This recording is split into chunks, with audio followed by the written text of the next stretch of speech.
I used to believe in perfect marriages. Standing in our kitchen this morning, watching Valerie sip coffee while scrolling through her phone with that secret smile I'd started to recognize, I realized how naive I'd been. My name is Ethan Rhodes. I'm 35, a senior systems architect who pulls in a solid six-figure salary. I write clean code and still remember anniversaries. I thought I'd married someone who shared those values. Valerie is 32, with auburn hair and green eyes that used to look at me like I hung the moon. She hasn't worked since our second year of marriage. Her choice, my agreement. We live in a beautiful 3-bedroom house I bought before the wedding, a symbol of the stability I thought we'd built together. I remember our meeting at a charity fundraiser, me volunteering with tech support, her laughing with friends over cheap wine. When our eyes met across that crowded ballroom, the cliché felt real. 2 years of dating felt effortless. Weekend trips to wine country, lazy Sunday mornings, the kind of easy companionship that made marriage feel inevitable. Then came the prenup. Valerie's father, Robert, insisted on it during our engagement. Sitting across from us in that sterile attorney's office with leather chairs and mahogany furniture. "Just a precaution," Robert said, his voice firm but not unkind. The clause was simple: adultery voids all claims to marital assets. I signed without hesitation. I'd never cheat anyway, I declared confidently. Valerie signed too, her confidence absolute. Our honeymoon in Italy was everything it should have been. Cobblestone streets, vineyard sunsets, laughter echoing through ancient villas. We made love on terraces overlooking the Mediterranean, planned our future over bottles of Chianti. Life was perfect. But 6 months ago, something changed. It started small. Things I told myself I was imagining. Valerie pulling away when I reached for her at night, always on her phone, smiling at texts she angled away from my view. Girls' nights became twice-weekly rituals. Shopping trips stretched into all-day disappearances. When I asked if everything was okay, she dismissed me with practiced ease. "I'm fine. Just stressed," she would say. The phone calls started coming late at night. She'd excuse herself to the bathroom, claiming her sister was having relationship drama. But when I pressed for details the next morning, her stories were vague, inconsistent. Her sister seemed fine at Sunday dinner. I noticed new lingerie in the laundry basket. Black lace I'd never seen before. Designer pieces that weren't being worn for my benefit. Receipts appeared. Crumpled paper showing charges at upscale restaurants and hotels on days when she claimed to be shopping. Her phone became Fort Knox. She changed her passcode from our anniversary date to something I couldn't guess. Started taking it everywhere, angling it away when texts came in. I wanted to trust her. God, how badly I wanted to believe in the woman I'd pledged my life to. But my gut screamed otherwise, a primal warning that echoed through my chest every time she smiled at her phone. Every time she came home late with explanations that didn't add up. Tonight, watching her scroll through her phone with that secret smile while mindless reality TV played, I finally admitted what I'd been avoiding for weeks. This wasn't stress. This wasn't a rough patch. This was betrayal, deliberate and calculated. I made a decision sitting there on our couch. Tomorrow, I would call someone who dealt in truth, no matter how ugly it might be. I told myself I was being paranoid. I told myself I was wrong. But deep down, I already knew. And what I was about to discover would make me wish I'd stayed blind. The name Raymond Cross came from Jake Murphy, a colleague whose marriage had imploded 3 years ago. "Best investigator in the city," Jake had told me. "You need proof. He'll get it." The phone call was brief, clinical. "Cross Investigations," a gravelly voice answered. "I think my wife is cheating," I said, the words tasting like ash. "I need proof. How long have you suspected?" Raymond's tone was matter-of-fact. 6 months. "Maybe longer," I replied. "Tell me about her patterns. When does she go out? Where? How often?" he asked. I provided everything. The girls' nights every Tuesday and Friday, the weekend shopping marathons, the late-night phone calls behind locked doors. Her full name, our address, her car details, gym schedule, favorite restaurants. "What's your goal here?" Raymond asked. "What kind of proof do you need?" "The kind that holds up in court," I said without hesitation. The prenup flashed through my mind. "I need everything documented, time-stamped, undeniable." My retainer is $5,000. Most cases like this take 2 to 3 weeks if there's something to find, he explained. I transferred the money that afternoon, feeling like I was purchasing the destruction of my own life. The next 3 weeks were pure torture. I went through the motions, cooking dinner, making small talk, lying beside a woman who felt like a stranger. Valerie seemed oblivious to my scrutiny, or maybe she was just confident in her deception. She started coming home smelling different. Not just perfume, but cologne. Expensive cologne I didn't wear, lingering despite her attempts to mask it. New lingerie appeared in the laundry. When I complimented a new set, she claimed she'd bought it months ago, but I would have noticed. Every morning I checked email for Raymond's updates. The first week brought surveillance reports. Photos of Valerie's car at various locations, timestamps proving she wasn't where she claimed to be. Shopping trips that took her to hotel parking lots. Girls' nights at expensive restaurants her friends couldn't afford. Then photos started arriving. Grainy at first, surveillance shots showing Valerie with someone. A man. Dark hair, expensive suit, confident stride. In clearer images, they held hands across candlelit tables, kissed in parking lots with new lover passion. Raymond's reports grew detailed. Subject continues pattern of deception. Physical contact observed. Investigating male companion's identity. Then Raymond called on Thursday afternoon. The gravity in his voice told me everything. We need to meet. In person, he said. His office was exactly what I'd expected. Generic building, fluorescent lights, tired eyes that had seen too much. Raymond spread photos across his desk like dealing cards. Your wife is having an affair, he said without preamble. At least 4 months, probably longer. I've documented everything. The photos told the story I dreaded. Valerie and this man, Connor Lane, according to Raymond, in increasingly intimate poses. Restaurant dinners, parking lot embraces, hotel entries and exits with timestamps proving they weren't meeting for coffee. Then came video footage. Raymond slid a tablet across the desk. Hotel security camera. I have contacts, he explained. The video was explicit, undeniable, time-stamped. Valerie and Connor in a hotel room, bodies intertwined with passion I hadn't seen from my wife in months. Her face flushed with pleasure, movements urgent and desperate. She looked alive in a way that made my chest tight with rage. Connor Lane, 38, real estate developer, Raymond continued. Married, 2 kids, lives in Westfield Estates. Worth about $3 million. He's done this before. 2 other affairs in 5 years. My hands clenched until knuckles went white. 4 months of lies, elaborate deceptions, my wife coming home to me after being with him. How long? I asked. 4 months confirmed? Based on patterns and comfort level, probably 6 months total, he answered. I took copies of everything. Photos, videos, surveillance reports. The evidence was ironclad, devastating, but instead of confronting Valerie immediately, I made another call. To Margaret Sinclair, the divorce attorney who'd handled Jake's case with ruthless efficiency. I need a consultation for divorce, I said, staring at photos of my wife with another man. I have proof of adultery. How's tomorrow at 10? Ms. Sinclair will want to review everything, the receptionist replied. Tell her it's straightforward. My wife violated our prenup and I want her to lose everything, I stated. I had the proof. I had the rage. But I also had something more dangerous, patience. Because I wasn't just going to catch her. I was going to destroy her.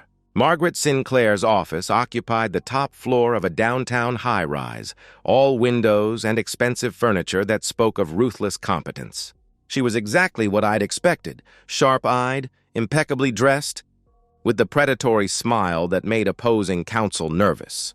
Show me what you have, she said, gesturing to the leather chair across from her desk. I spread Raymond's evidence across the polished surface. Photos, videos, time-stamped reports, organized with methodical precision. Margaret reviewed everything with surgical detachment. She paused at certain photos, made notes, watched video clips with an expression that never changed. When finished, she leaned back and smiled, not warmth but cold, predatory satisfaction. This is ironclad, she said, tapping the tablet screen.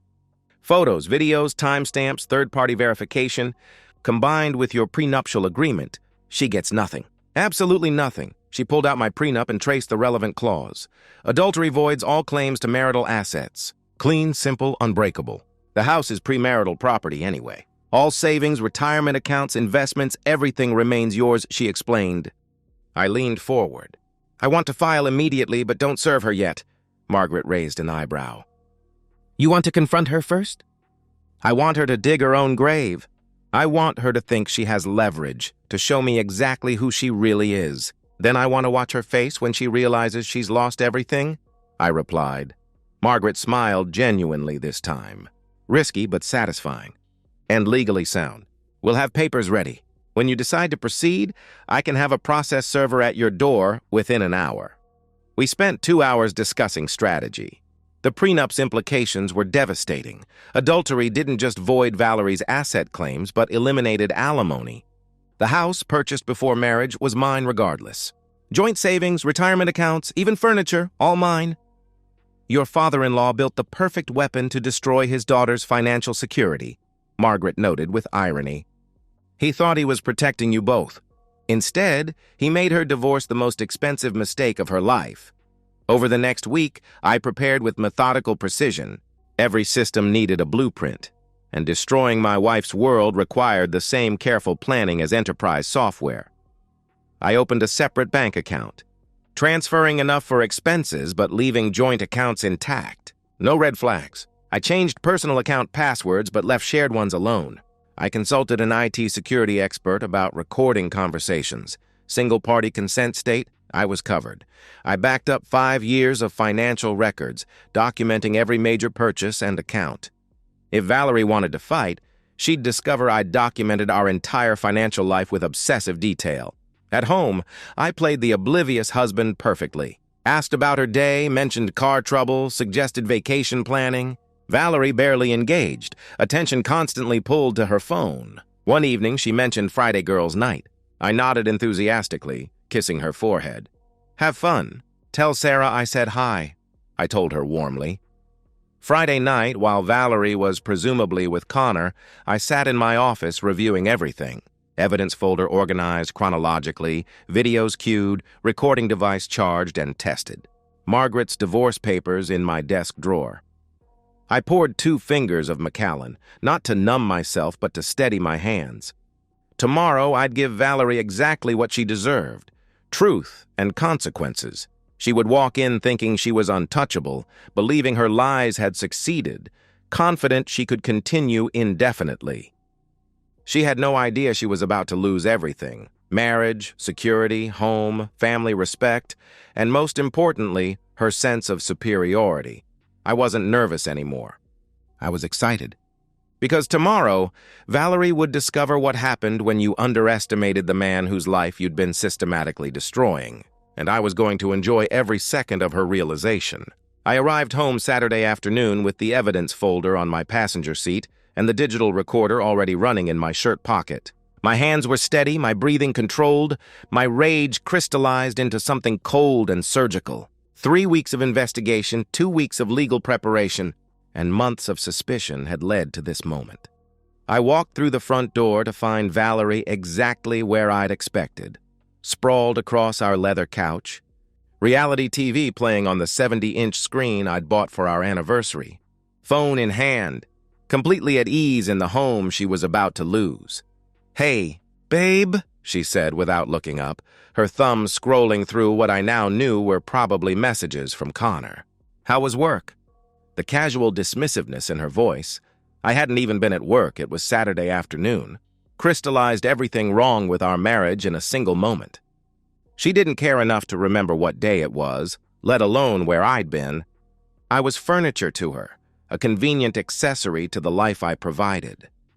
Valerie, we need to talk, I announced. Something in my tone made her glance up, though she didn't set down her phone. Annoyance flickered across her features, the expression of someone being interrupted during something important. Can it wait? This is a good episode, she replied dismissively. No, it can't, I said firmly. I walked to the television and turned it off, then moved to the armchair across from her, deliberately maintaining distance, positioning myself where I could see her face clearly when everything came crashing down. Valerie sighed dramatically and finally set her phone aside, crossing her arms with the exaggerated patience of someone humoring a child. "I know about the affair," I stated. The words landed like stones thrown into still water, creating ripples that spread across Valerie's face in waves, surprise, followed by rapid calculation, then something that looked almost like relief. For a split second, her mask slipped completely, and I saw someone I didn't recognize. Someone cold, calculating, unafraid. "What are you talking about?" she asked, her voice measured, testing, probing to see how much I actually knew. This wasn't the response of an innocent woman wrongly accused. "This was strategy. Don't play dumb, Valerie. I know about Connor Lane," I replied evenly. The name hit like a physical blow. The blood drained from her face for just a moment before professional composure reasserted itself. She was good at this, probably had been lying to me far longer than I'd suspected. But she wasn't good enough. The mask cracked completely. Valerie's eyes narrowed.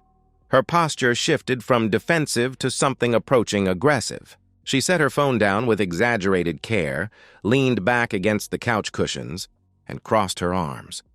The body language of someone who'd just decided to stop pretending. "Okay," she said, her voice carrying a new edge. "So you know, no denial, no tears, no shocked protestations of innocence or pleas for forgiveness. Just acknowledgement, casual as discussing the weather. In that moment, I realized I'd never really known my wife at all. "So you're not even going to deny it?" I asked, my voice remaining level, though my heart was pounding against my ribs like a caged animal. "Why would I?" she replied, standing up and beginning to pace the length of our living room, warming to what she clearly thought was a position of strength. "Ethan, let's be adults about this. You're a good man, reliable, stable, financially secure. But you're also predictable, boring. Connor makes me feel alive in ways you never could." She was actually lecturing me. Standing in the home I'd bought, wearing clothes I'd paid for, having just admitted to months of infidelity, and she was treating me like I was the problem. The audacity was breathtaking. "Here's how this is going to work," she continued, her confidence building with each word. "Connor and I are staying together.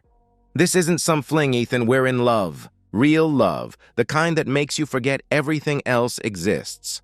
I'll bring him here once a week. Wednesday nights when you're usually working late anyway. You'll deal with it." I stared at her, genuinely speechless. She wasn't just admitting to adultery, she was proposing to institutionalize it.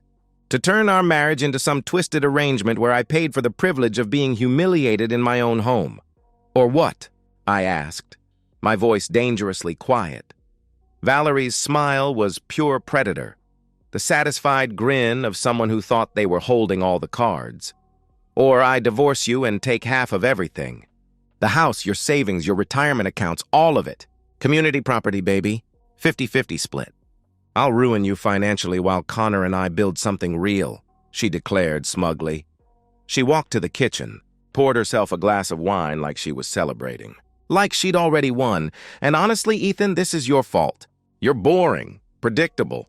You come home, eat dinner, watch TV, go to bed. Connor takes risks. He's exciting. He makes me feel like a woman, not some housewife appliance you wheel out for company parties," she continued, sipping her wine. She smirked at me over the rim. "Connor owns half the commercial real estate downtown. He's worth 3 times what you make. When we're together, I feel like I'm living, not just existing. So either you accept your place in this new arrangement, or you lose everything and start over in some studio apartment while Connor and I enjoy the life you built." The room fell silent except for the muted sound of traffic outside and the hum of our refrigerator. Valerie stood there sipping wine, radiating satisfaction, completely convinced she'd just delivered a masterstroke. She had no idea she'd just handed me everything I needed to destroy her completely. I reached into my bag and pulled out the evidence folder, dropping it on the coffee table with a sound that echoed through the room like a gunshot. "Open it!" I commanded. Valerie frowned, her confidence wavering for the first time. "What is this?" "Open it," I repeated firmly. She set down her wine glass and moved toward the table, her movement suddenly uncertain. The folder seemed to loom larger as she approached it, like it contained something dangerous, which, from her perspective, it absolutely did. Her hands were shaking slightly as she opened the folder. Photos spilled across the coffee table like accusations. Her and Connor kissing outside restaurants, holding hands in parking lots, entering hotels together. Then came the video stills, explicit and time-stamped, leaving no room for interpretation or denial. I watched the color drain from her face like water from a broken pipe. Her mouth fell open, her breathing became shallow and rapid. The confident woman who'd been lecturing me about accepting my place was transforming into someone desperate and afraid. "I hired a private investigator 3 weeks ago," I said, my voice calm as a surgeon's explaining a procedure. "I have photos, videos, surveillance reports, everything." Valerie's hands were trembling now as she picked up photo after photo, each one a nail in the coffin of her arrogance. "Ethan." "Wait!" she began desperately. "Remember the prenup your father insisted on?" I leaned forward, enjoying her mounting panic for the first time in months. "The one with the nice little clause about adultery voiding all marital asset claims? You know, the one you signed so confidently because you'd never cheat?" The arrogance crumbled like a house of cards in a hurricane. Tears filled her eyes. Real terror now. Not performance, not manipulation. "Ethan, please, it was a mistake. I'll end it right now. Give me another chance. I love you," she pleaded frantically. The desperation was almost pathetic. The woman who'd been demanding I accept her lover in our home was now begging for mercy she'd never have shown me. "A mistake?" I laughed, cold and bitter. "You just finished telling me you were going to bring Connor into my house once a week. That I had to accept it, or you'd ruin me financially. That this was all my fault for being boring. That was your final offer, remember?" "I didn't mean it. I was upset. I wasn't thinking clearly," she stammered. "Oh, but wait. There's more." I pulled out my phone, queued up the recording I'd been making since I walked through the door. "I want you to hear something." Her own voice filled the room, clear as crystal. "I'll bring him here once a week, Wednesday nights, when you're usually working late anyway. You'll deal with it, or I divorce you and take half of everything. This is your fault. You're boring, predictable. Connor makes me feel like a woman, not some housewife appliance." Valerie's face crumbled completely. "You recorded me?" she asked, her voice breaking on the words. "Every single word," I confirmed, standing up and walking over to where she was standing, looking down at the woman who'd spent months destroying our marriage. "You want to know what's predictable, Valerie? A cheating wife who thinks she's smarter than everyone else, right up until the moment she realizes she's been caught." I walked to the front door and opened it wide, the cool evening air rushing into our living room. "Get out! Ethan, please!" she sobbed, mascara running down her cheeks. The confident adulteress replaced by a desperate woman who'd just realized the magnitude of her mistake. "I'm sorry. I love you. I'll do anything. I'll never see him again. We can go to counseling. Please don't do this." "Where am I supposed to go?" she wailed, her voice echoing through the neighborhood.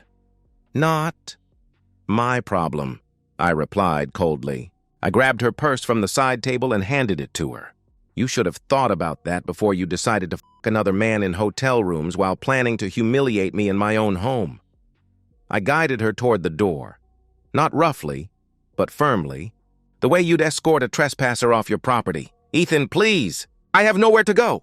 "What about my things?" she cried. "Your lawyer can arrange to collect them." "After the divorce is final," I answered. "My lawyer?" "I don't have a lawyer!" "I can't afford," she protested.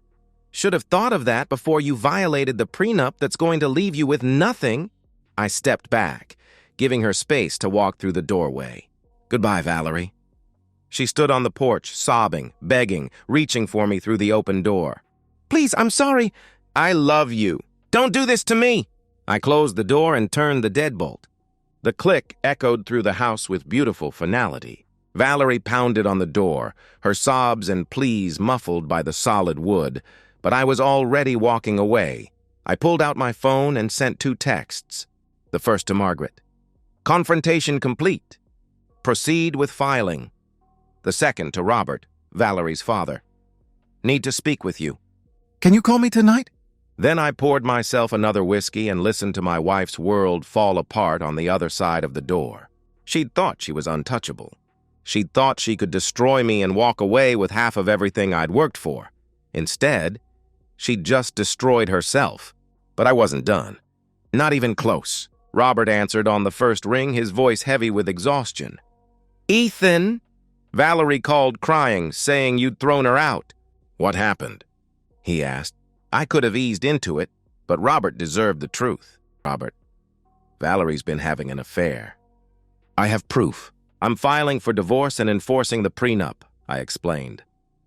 Silence stretched across the phone line. I could picture him in his study, trying to process that his daughter had become exactly what the prenup was designed to protect against. Send me the proof, he said finally, voice controlled but strained. I forwarded everything, photos, videos, surveillance reports, the audio recording. Robert needed to know exactly who his daughter had become. 10 minutes later, my phone rang. Robert's voice carried profound disappointment and shame. I'm ashamed of her, Ethan. Deeply ashamed. You have every right to divorce her and enforce that prenup. She knew the consequences when she signed it, he said heavily. He paused, struggling with words no father should say. She gets nothing from us either. Linda and I discussed it. If she comes here looking for money or shelter, we'll turn her away. She made her choices. Thank you. I'm sorry it came to this, I replied. This is entirely her doing. That prenup was designed to protect both of you from exactly this situation, he responded. Within an hour, Valerie was at her parents' house. Linda called to tell me, voice shaking with anger and disappointment. She's on our porch crying, claiming you've ruined her life. But we heard the recording, Ethan. We know what she really said, Linda informed me. Through the phone, I could hear Valerie pleading with her parents to help her, to take her side against the husband who'd held her accountable. Robert's explaining that we won't help her, that we can't support what she's done. She's not welcome here anymore, Linda continued. The conversation ended badly for Valerie. Her parents, who'd raised her to believe in integrity, couldn't reconcile the woman on their doorstep with the values they'd tried to instill. But I wasn't finished. Valerie wasn't the only one who needed consequences. The next morning, I drove to Westfield Estates, the gated community where Connor Lane lived. His address led me to a beautiful home with pristine landscaping and children's toys scattered across the lawn. A woman answered. Early 30s. Kind eyes holding a toddler while another child played behind her. This was Diane Lane, innocent of her husband's betrayals. Can I help you? She asked, genuinely welcoming. Are you Connor Lane's wife? I kept my voice gentle. This woman was a victim too. Yes. Who are you? She replied curiously. My name is Ethan Rhodes. I'm married to Valerie Rhodes. I need to show you something about your husband, I explained. I handed her copies of the investigator's report. Photos, videos, time-stamped documentation. Diane's face changed as she opened it, confusion giving way to devastating heartbreak. She set the toddler down, hands trembling as she flipped through evidence. Photos of Connor holding hands with Valerie, kissing her, entering hotels together. Oh my God, she whispered. Oh my God. I'm sorry you had to find out this way, I said quietly. But you deserve to know the truth. You deserve better than this. Diane looked up, tears streaming, but voice steady. Thank you. Thank you for telling me. I had suspicions, but he always had explanations. I convinced myself I was being paranoid. You weren't paranoid. You were married to a liar, I assured her. As I walked back to my car, I heard the door close, then muffled shouting from inside. Connor's reckoning had begun. Margaret called that afternoon. Papers are filed and she's been served. Process server found her at a cheap motel on the east side. Her parents refused to let her stay, she reported. How did she react? I asked. Hysteria. Crying, screaming, claiming this was a mistake. She kept asking about the prenup, whether there was any way around it, Margaret replied. Margaret paused. I also got a call from Connor Lane's attorney. His wife filed for divorce this morning, going for everything, full custody, the house, substantial support. She's using your evidence for fault-based divorce. The irony was perfect. Connor, who'd helped destroy my marriage, was losing his own family because of the same evidence destroying Valerie. What about Valerie's representation? I inquired. She can't afford anyone decent. The prenup is ironclad, Ethan. Even if she finds a lawyer, there's no defense against this evidence. She's going to lose everything, Margaret confirmed.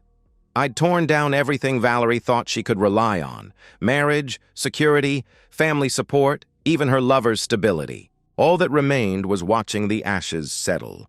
60 days later, I stood in Margaret Sinclair's office holding the final divorce decree. The judge's ruling was unambiguous. Adultery voids all marital asset claims. Valerie received nothing. The prenup held perfectly, clean as a whistle, Margaret said. She didn't even contest it. Her attorney took one look at the evidence and advised her to sign rather than rack up fees she couldn't pay. Margaret's final bill was substantial but worth every penny. Justice had a price, and I'd been happy to pay it. Diane Lane's divorce proceeded with ruthless efficiency. Her attorney, armed with my evidence, had taken Connor apart in court. Full custody, the house, substantial support that would keep him financially crippled for years. His real estate empire crumbled as business partners distanced themselves from the scandal. Diane called once to thank me. "You saved us from wasting more years with him. My kids deserve better," she said gratefully. We never spoke again, but I was satisfied knowing I'd helped another innocent person escape.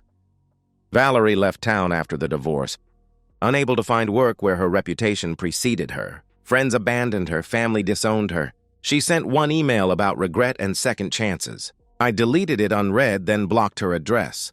I threw myself into work, reconnecting with friends I'd neglected. The promotion I'd been passed over for came through with a substantial raise. I started therapy to process the betrayal, renovated the house extensively, erasing every trace of the woman who'd shared it without appreciating it. 6 months later, standing in my remodeled kitchen on a Sunday morning, drinking coffee I'd ground myself while jazz played softly, I realized something profound. I was genuinely happy. Not recovering or coping, actually happy. Free. The betrayal that had nearly destroyed me had instead destroyed the lie I'd been living. Valerie hadn't broken me. She'd revealed my strength, my resilience, my capacity to survive the worst thing I'd thought could happen. She'd shown me exactly who she was when she'd stood in this kitchen planning her lover's weekly visits. Instead of breaking me, she'd set me free to build something real, something worthy of the man I'd proven myself to be. She thought she'd broken me. Instead, she'd set me free.